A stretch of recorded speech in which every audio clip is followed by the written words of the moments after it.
Make sure to subscribe today and make sure you like and make sure you leave your comments and ideas. Jazakumullah khairan. Assalamu alaikum wa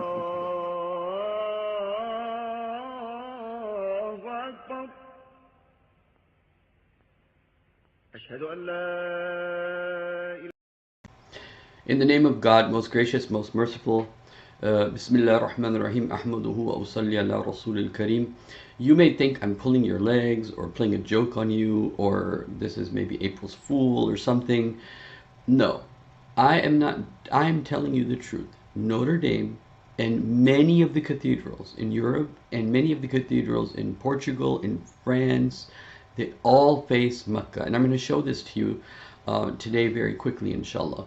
So let's go ahead. I'm going to first talk about how all or many of the cathedrals that have a Gothic structure, okay, and we're going to talk about what is the Gothic structure, because as you know, Muslims came to Spain and we built the great cities of Cordoba and many other great cities, and we had a great architecture and a great architectural presence in Spain, and from there it really came to all of Europe.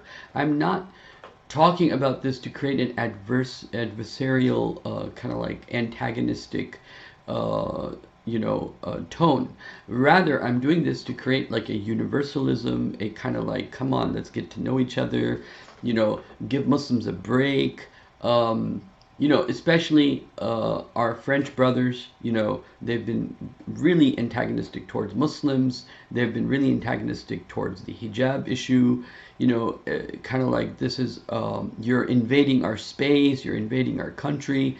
And maybe this is, Notre Dame is a wake-up call that look, even your MECCA, even the MECCA of France, the Notre Dame Cathedral, is built by Muslims, and maybe even was, according to some experts, may have been even a mosque, or have something to do with the mosques, as you'll see. So let's get to it right away. So let us look at this. Okay, so this is MECCA here.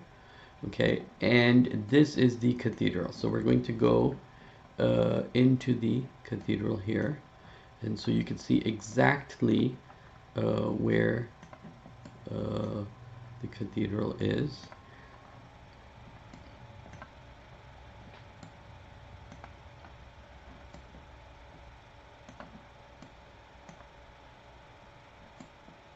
And I'm going to show you exactly where people enter from, where the worship centers are. And so you can see the cathedral here. You see this is the cathedral, okay? And let me just zoom in a little bit more. This is where the towers are. This is where people come in, okay? This is where people come in, and then this is where they worship. So I'll give you a picture of this from here. So this is where the towers are. This is where the middle cross of the thing is, and this is where people worship. Okay, so you have this people coming in from here, from the front, okay, and people come and worship here, and this goes directly in direction, okay, to basically towards Mecca, as you saw, okay, and so this is what it is. So why is this? Why is this cathedral basically facing towards Mecca? And so let me just show you some more things. So this is this side where the worshiping occurs is where the direction is basically, and that is towards Mecca. Okay, and what you'll find in Gothic cathedrals of Dark Age Europe begin as Islamic mosques. So what you'll find is that their architecture, which we're going to talk about, and the direction is basically very much, I would go over this, and this is basically the story of the Gothic people and their coming into contact with Muslims.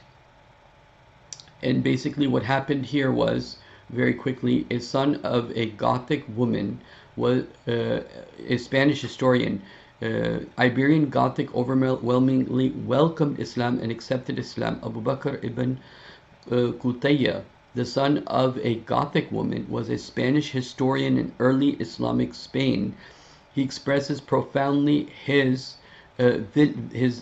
lineage. Okay, in the late 730s, Sarah, the daughter of the Witiza king, okay, fitted out a ship in Seville and sailed downriver to the Atlantic, entered the Mediterranean through the Strait of Gibraltar, and sailed east to the Palestinian port of Ascalon. Sarah was on her way to the Umayyad court of Damascus. So she was in trouble, okay, in her land.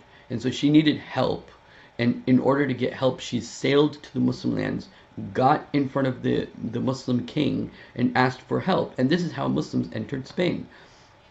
She had obtained an audience with the Caliph Hashim to demand restitution of as many as 1,000 estates in her environs of her native city that had been confiscated by the people of that time, okay, the tyrants of that time. One of her three uncles, okay, and despite the fact that an earlier caliph had confirmed her right to inherit, Hashim upheld her claim and wrote to his governor in North Africa, ordering him to enforce it and assist Sarah in every way, perhaps to render her position even more. Okay, he married her to one of his freemen. Okay, his name was Isa bin Muzaybin. Okay, and so this is how it started. The Goths came to the Muslims because one of the princesses, you can say, came to the Muslim king, said, look, my estate has been taken away from me only because I'm a girl. So the Muslim king went to help, and Muslims ended up in Spain and building a great civilization in Spain, and that affected the architecture, the culture, and everything there. Okay, so now let us look at now.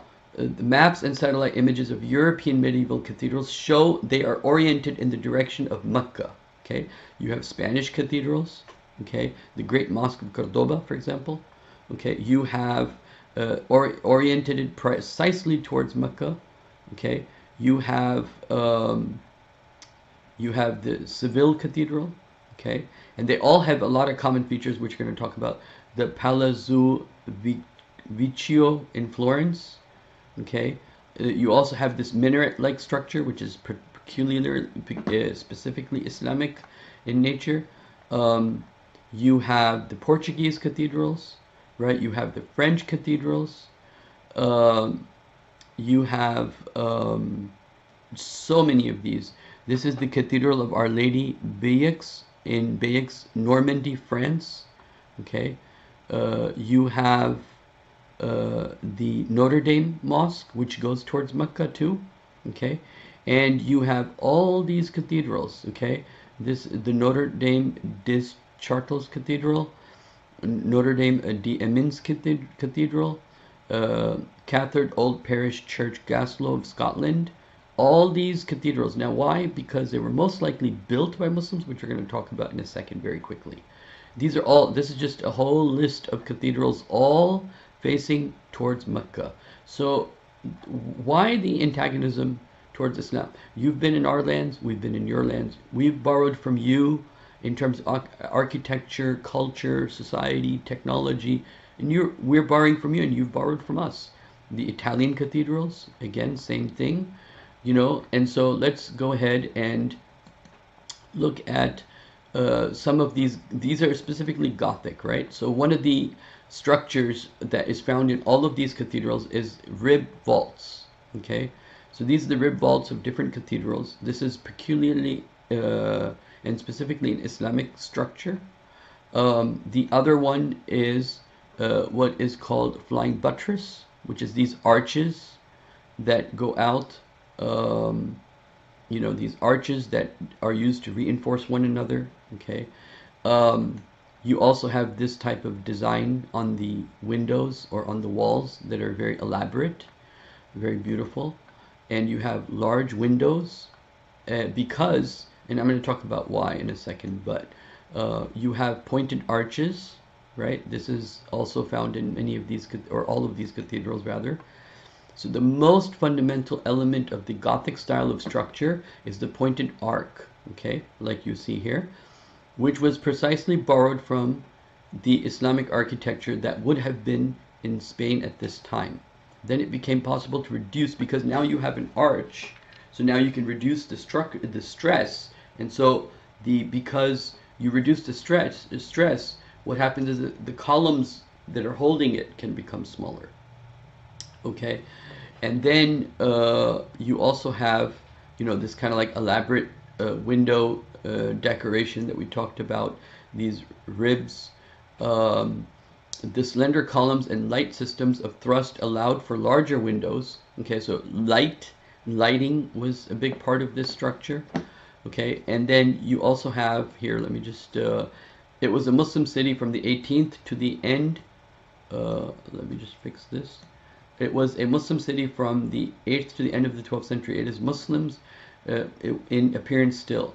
Okay, over here by Abu Joseph Yaqub a Mu'adhin, there are arches of Norman Cyrenaic, which carry us back in thought to Apulia and Sicily. The present imposing cathedral, standing on site of the mosque, once more sends forth its voice of testimony to the fact that the church reposes on the foundation of Islam. Okay, so this was written about one specific cathedral. So the perceived similarities between Gothic and Islamic structures, they often overstated the case that Gothic are fully oriented from Islamic art and mosques to the point of calling it Cyrenaical. Okay, but there are definitely like similarities that we already showed. Christopher Warren on the origin of Muslim Gothic structure, and then he goes into great detail, which I'm not going to go into right now, but he goes into great detail, and he spent, you know, in the 16th century his whole life basically studying this. Firstly, the Christians adored Islamic decorations of geometric motifs and calligraphy, since it was a change of traditional Christian ornaments. Another reason was that the Masons were Muslims and decorated the monuments in ways that they had known. Islam influence survived into the 17th century Renaissance. Okay, Notre Dame and from Muslim arches. So Notre Dame represents universalism, and I'm not the only one who says this, but I'm specifically talking about even to the point of facing Mecca, even to the arches, even to the windows, even to the many of the salient features of the architecture. Okay, Notre Dame is Gothic, is a Gothic cathedral. Okay, its arches are likely had Muslim medieval origins via the influence of travelers or of Muslim Spain. Okay, in Andalus. Some art historians have argued for the pointed arch as a medieval development, but over here I want to mention something. This is Draper concludes, one of the researchers, the history of Western medieval architecture, like that of Western culture in general, cannot be written without reference to the lessons learned from Islamic culture, whereas the history of Islamic medieval architecture can be written largely without reference to the West. Okay, so that's how much of an influence Islam had on the Western culture. So what I'd like to end with are two things. Look, in order for us to understand, we are living in an environment where fires in a cathedral that's very dear and precious and historic creates feelings of nationalism, creates feelings of hatred, creates feelings of that are negative, and especially with the many churches burning in France. But I want to share this verse of the Quran with you.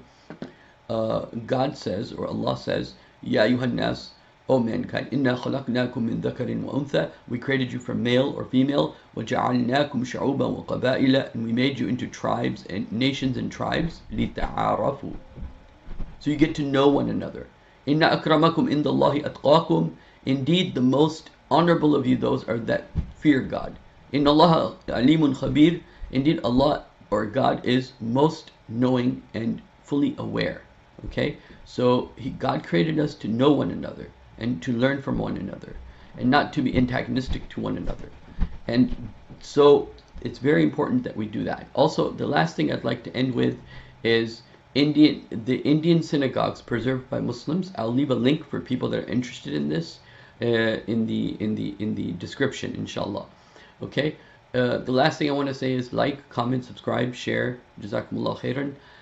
Again, I'd like to talk about, or just conclude by saying that yes, many of the cathedrals, including Notre Dame, are facing Mecca, were most likely built by Muslim masons. Muslims probably had a big hand in building it, and it had a lot of the salient features that Islamic architecture has, and that is for as far as Gothic is concerned.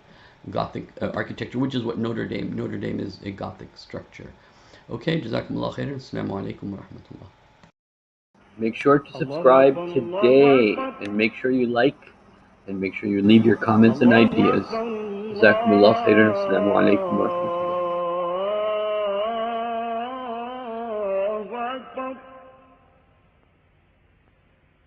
أشهد أن لا إله إلا